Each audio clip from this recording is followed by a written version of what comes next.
Então, por causa de todos esses números, de todos esses indicadores, por causa da improdutividade, nós vimos que esse modelo não deu certo, e no segundo momento nós temos que pensar numa revisão de uma Constituição adequada, de uma maneira suprapartidária, onde os indivíduos jamais farão parte de algum cargo público.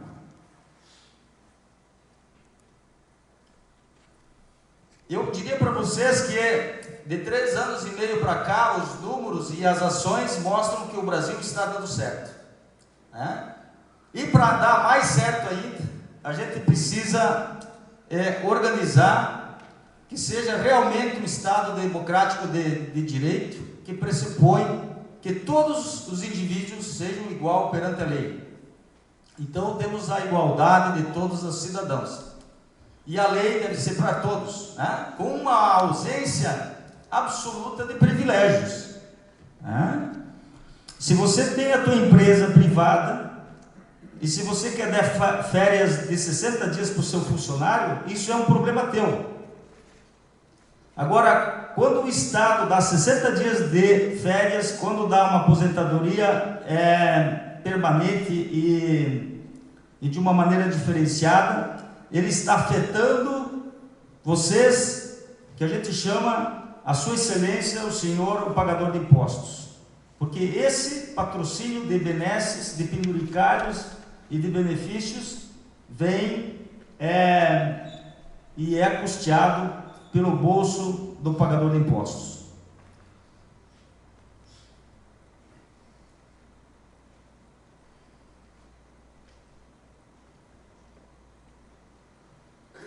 Nós defendemos, para melhorar o Brasil, para melhorar o capital humano, mais Brasil e menos Brasília.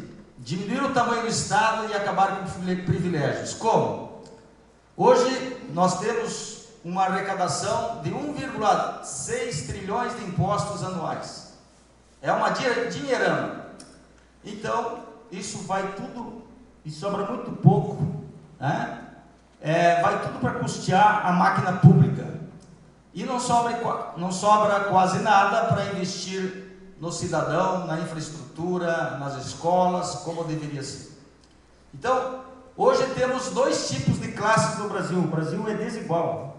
Nós temos a sua excelência, o senhor o pagador de impostos, e tem os consumidores de impostos, que é o Estado e 12 milhões de funcionários públicos. É claro que na esfera municipal, o funcionário público ganha um pouco menos, na estadual um pouco mais, e na esfera federal, então, muitos benefícios e muitos penduricários. No total, hoje nós temos em torno de 5%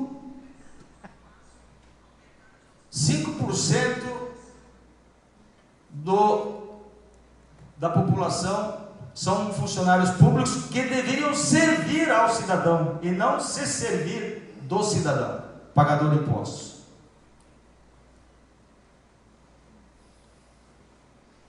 Mais Brasil, menos Brasília inclui também, né, que o Estado então deveria servir ao cidadão, né, a sua excelência, o pagador de impostos. Hoje nós temos pessoas que são diferentes de nós, que são 55 mil pessoas que têm foro privilegiado, né? A Constituição de 88, feita pela social-democracia, deveria ser um equilíbrio, mas está falida, não deu certo. O trabalhador trabalha 5 meses por ano só para pagar os impostos.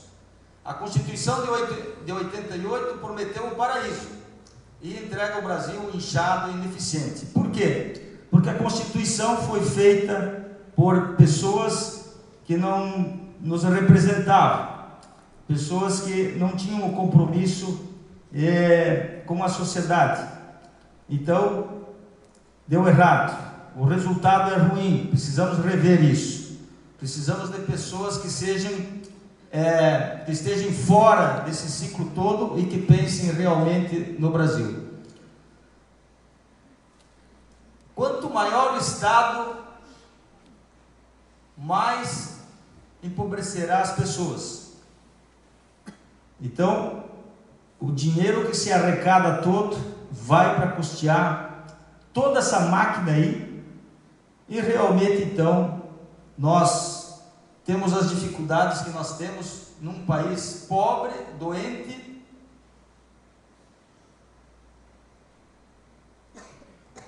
e que poderia ser diferente. Vejam só, em 1984 o imposto era 23% do PIB, se aumentou, se evoluiu, hoje é 46%, junto com o déficit.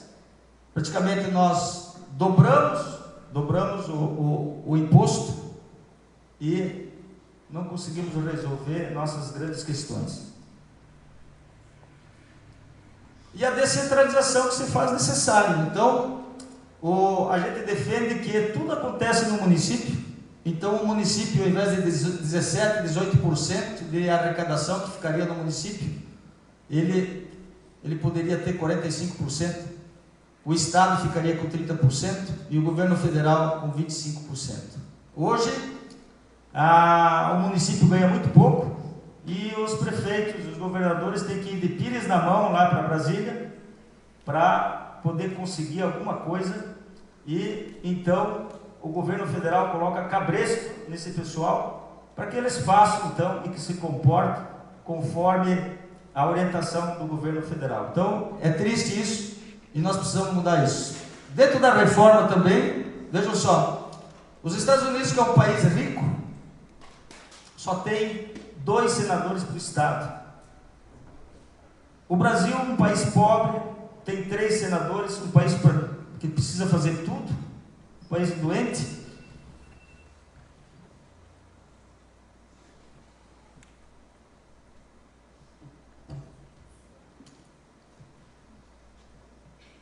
Um senador chega a ter 99 assessores. Então precisamos mudar esse modelo que não deu certo. Poderia ser muito bem 2 senadores por estado, ajudaria muito a resolver e encaminhar uma economia melhor. O Brasil também tem 513 deputados federais. A gente coloca que seria muito justo ter um para cada milhão de habitantes, seria em torno de 220 milhões de brasileiros, 220 deputados, né, que poderiam representar nós de uma maneira distritalmente, e que daí a sociedade toda ganharia com isso, com uma representação real. Então precisamos diminuir, ter uma redução de assessores e secretarias, né? E para nós conseguirmos o Estado e a nação com indicadores sociais que precisamos, né? Hoje nós temos 58 mil vereadores no Brasil e tem quase 6 mil prefeitos. Antigamente os vereadores eram pro bono, então eles gostavam e se sentiam úteis ajudando a cidade sem remuneração. Um vereador na Suécia ganha no seu início do mandato um notebook e $200 por mês. E ele, no final do mandato, ainda devolve o notebook.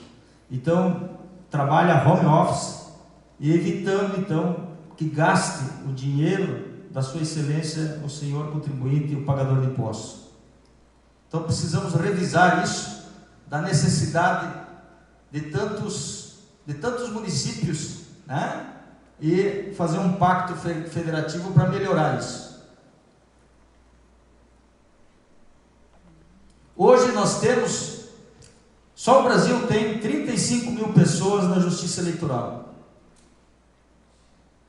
Alguns países aqui da América Latina têm 200 pessoas que trabalham e que a parte do judiciário, então, do serviço é locado na época eleitoral e depois eles retornam à sua atividade regular. Só no Brasil tem 35 mil pessoas que gastam o seu dinheiro, o dinheiro do contribuinte. O retorno, vocês tiram as suas conclusões, né? A Justiça do Trabalho, por exemplo, né? o resultado de indenizações foram 8 bilhões em 2021.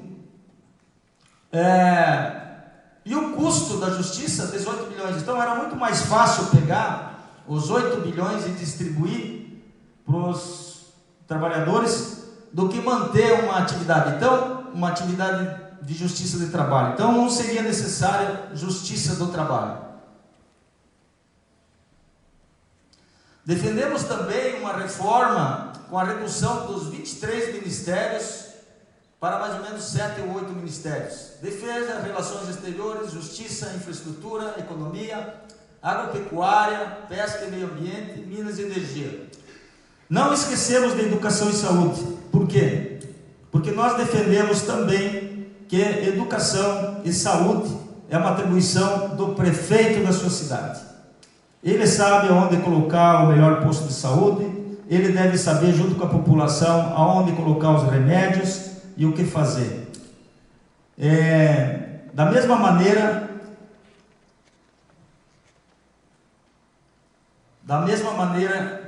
a parte da educação. Então, é claro que precisa ter algumas orientações do governo federal, mas de uma maneira geral, o presidente da República não tem nada a ver com a educação de uma criança no interior do Paraná. Isso é atribuição do prefeito e vereadores que deveriam fiscalizar para ver se está tendo compromisso com essas famílias e com essas crianças que serão o futuro do Brasil. Então, no artigo 173 da Constituição diz: o Estado não pode ficar no mundo dos negócios. Então é constitucional. Então, nós, infelizmente, criamos, no início do governo Bolsonaro, tinha 698 estatais, entre coligadas, subsidiárias e investidas. Isso também a gente deve desestatizar tudo. Por quê? Porque realmente serve para malversação de verbas públicas, serve para um prejuízo que é uma coisa comum, né? Agora a gente vê um ajuste nessas empresas que melhoraram muito, e a gente fica imaginando assim que isso aí deve ser realmente privatizado, tudo que for possível, porque o Estado, né? Cadê o Ministério Público, né? Cadê o Supremo, né? Então viola a Constituição brasileira. Em 10 anos, só essas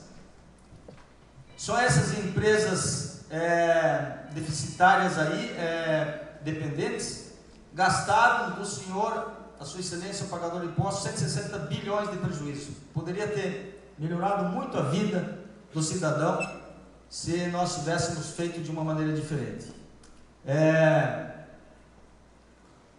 Desestatizar todas, nós podemos erradicar a pobreza, melhorar escolas e moradias, melhorar a renda, saneamento básico, e graças a esse governo, então, pelo menos 84 empresas foram privatizadas. Uma economia de 150 bilhões para os cofres públicos.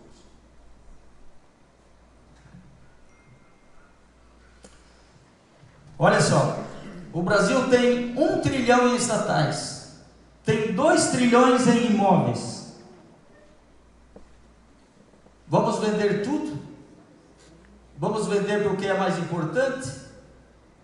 Vamos fazer um imposto negativo para os nossos pobres, tornando eles melhores?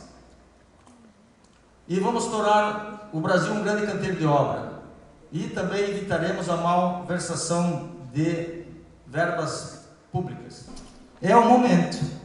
Isso só vai ter de novo daqui a 4 anos. Então temos uma oportunidade grande para fazer todas essas reformas aqui e tornar o Brasil realmente um país no topo da pirâmide. Era isso. Muito obrigado a todos vocês.